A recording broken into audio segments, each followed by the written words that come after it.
Hey, this is Mrs. Hickok, and it's time for our next little session of sketch notes.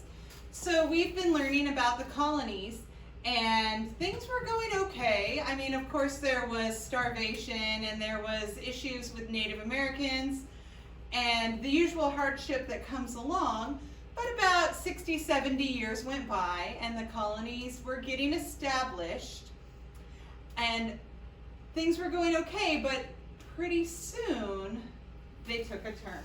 So our notes for today are called The Road to Revolution. So please put your name up in the corner before anything else. And then, of course, in true fashion, we will be doing our banner across the top middle, not too large. So we've got our curved line, and we'll just be doing one banner today. Go down a little bit on the side. Same on the other side. Connecting it, just like that. We're going to just add a little bit of flair this time. We're going to go halfway down, and we're going to make it curve up, like that, okay? And then, you know how we normally do the V, we're just going to go like this, and curve it under. Make sure that it goes under the big shape. And then we connect it up. And of course, corner to corner. And coloring in that little triangle. We're going to do the same thing on the other side. So line curving up. And then curving back under. Connecting up. Corner to corner. And then the title of this is Road to Revolution.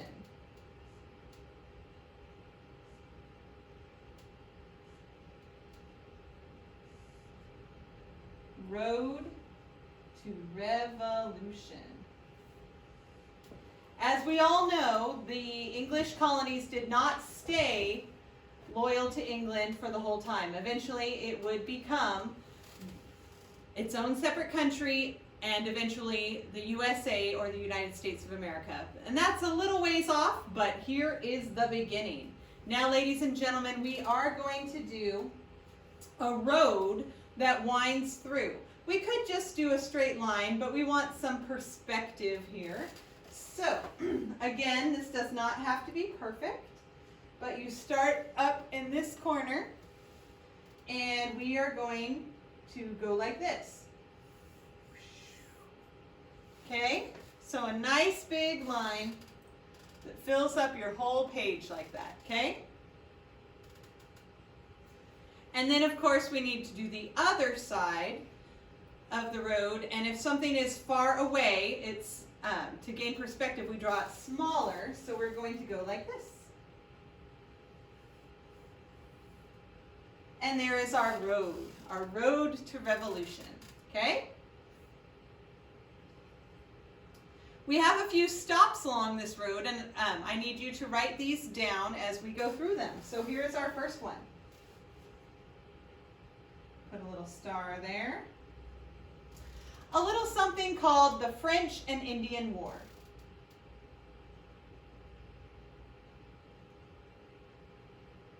Now, a lot of people will say, oh, it must be the French against the Indians.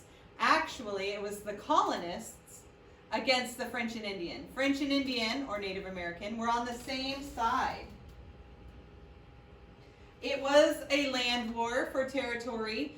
The French were becoming allies with many different Native American tribes, and tensions were rising. A young George Washington was involved in this war, and it happened in the late 1600s into the early 1700s.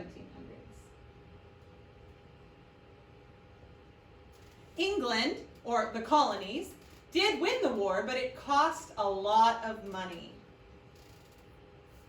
And so the government and King George III back in England had a lot of debt to pay.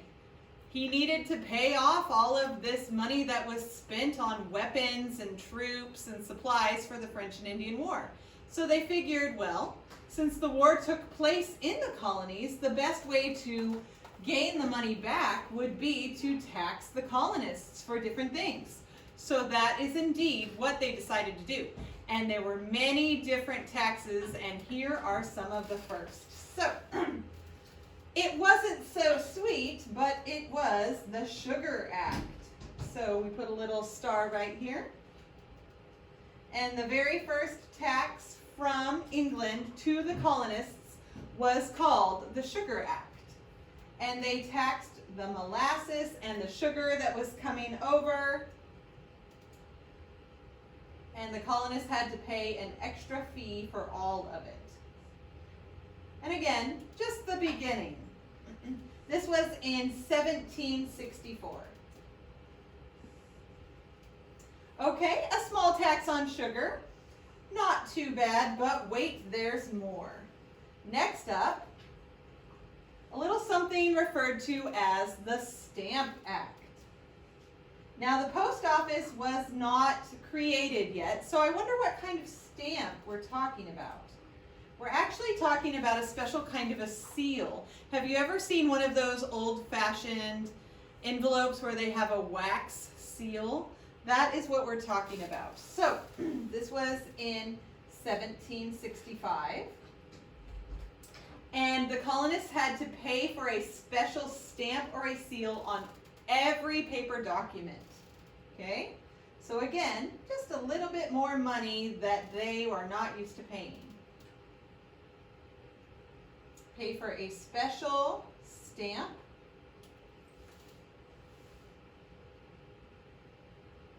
or seal on all paper documents. So buying and selling of things, marriage certificates, birth certificates, any kind of official document, all their paperwork.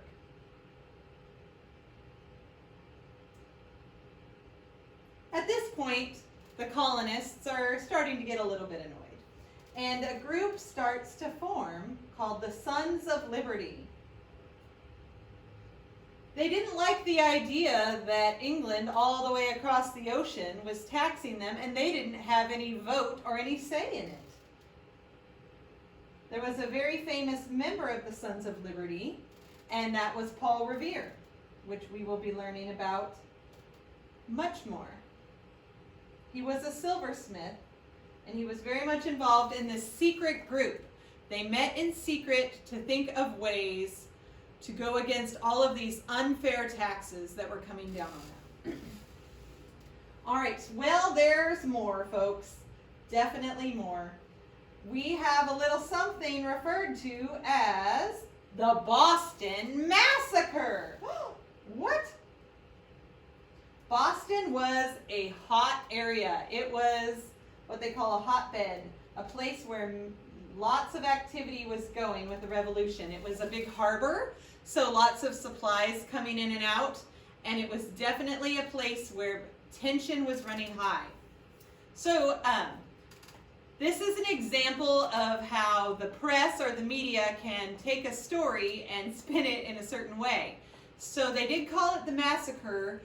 5 people died, so I don't know if massacre is quite the right term, but the word massacre definitely got people fired up. A British soldier, who they were called the Redcoats, you know, for their red uniforms, was standing guard in the streets of Boston, and he got into an argument with a colonist. Pretty soon, a crowd gathered around, and it became an angry mob. The British soldier soon found a few other soldiers, and they came to his aid, and they fired into the crowd. And 5 people ended up being killed. And so that definitely was a huge deal. The crowd grew louder and angrier by the moment. Someone yelled, "Come on, you rascals, fire if you dare!" Suddenly, the soldiers fired into the crowd, instantly killing 3 men, and then 2 more died later. So, British soldier fire into a crowd, killing 5 men. This was in 1770. British soldiers fire into a crowd with their muskets. 5 are killed. Paul Revere drew a famous sketch painting of this that went out in the newspapers of the day. People were outraged that soldiers would fire on civilians into the crowd, okay? Well, these taxes are annoying, but wait, there's more. We have what is called the Townshend Acts. It's spelled like Townsend. I always think of it of things that you got to send yourself into town to get. It included many different things that they taxed. Lead, glass, paint, and now they're even taxing the paper. So you got to pay for a tax on the paper, and you got to pay for that special seal or stamp. Oh my goodness. And tea. Now remember, people, the colonists were mostly British.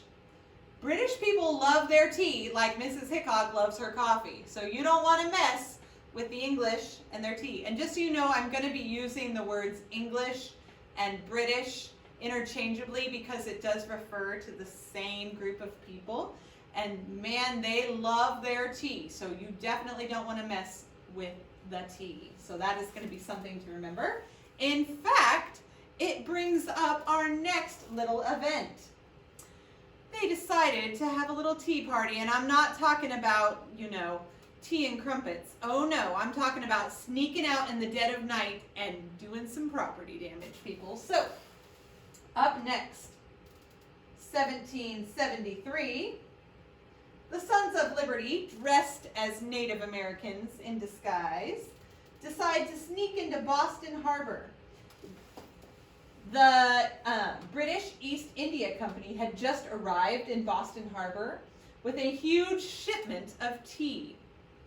This shows you how upset the Sons of Liberty are. They are going to destroy 340 chests of tea by throwing them into the harbor. They're giving up their precious favorite drink, their favorite beverage, but they would rather destroy it than have to pay these outrageous taxes, and they wanted to send a message back to England. So England is going to lose a lot of money by all of this tea being destroyed. So the colonists, specifically the troublemaker group, the Sons of Liberty, dump 340 chests of tea into Boston Harbor in the dead of night.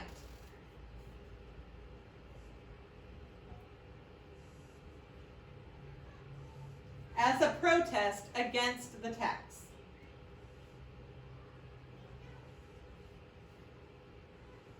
So here's the thing. Many have argued that the colonists wouldn't be against some of these taxes if they had a voice, if they had a vote in it. But they did not have a vote. They were still British citizens, but nobody was asking what they thought. They were not included. So the whole big thing, the phrase that you hear a lot is no taxation without representation. Like, I want a representative in the government. Hey, who's speaking for me? Who's standing up for what we think? We don't have a voice. It wasn't just that they didn't want to pay, it's that they wanted to be heard. Okay, so this was 1773, and things are getting very tense. One more thing, the intolerable acts. If something is intolerable, it means you just can't stand it. And that's kind of how it was getting in the colonies.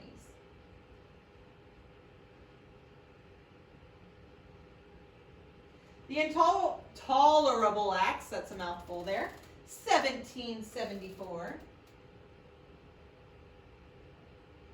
For all you Hamilton fans, Sep 17, Sep 17, says 1774. So the Intolerable Acts was just even more British control. This time it wasn't necessarily taxing things, but it was changing the rules. They decided to close Boston Harbor, so no ships could come in and out. Nobody could make money sending supplies or buying supplies until you pay for that tea you dump. Oh my goodness. Close Boston Harbor, which was a major hardship. More British control, more military presence in the streets, and criminals were now being shipped to England for court. You can imagine that back in England, the judge is definitely going to be a little bit more friendly to those that are sympathetic to the king. So court in England, especially for any redcoats or British military that gets in trouble over in the colonies, they're not going to have court in the colonies. They're going to go all the way back to England where they're going to have a friendly judge and jury.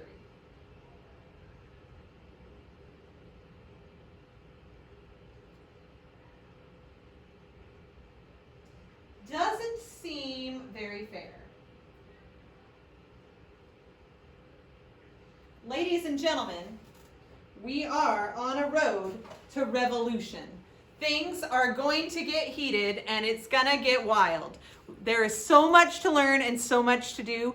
I would definitely recommend that you research some of these. If you have any questions about it, you can ask me. But we are going to be learning about a huge event in American history, the event that basically started it all. So, without further ado, make sure that you've got the Road to Revolution and that you have all of that, whether you are on independent study at home or you are in class with me. It will be needed to be turned in, so make sure that you've got that. And without further ado, Viva la Revolution!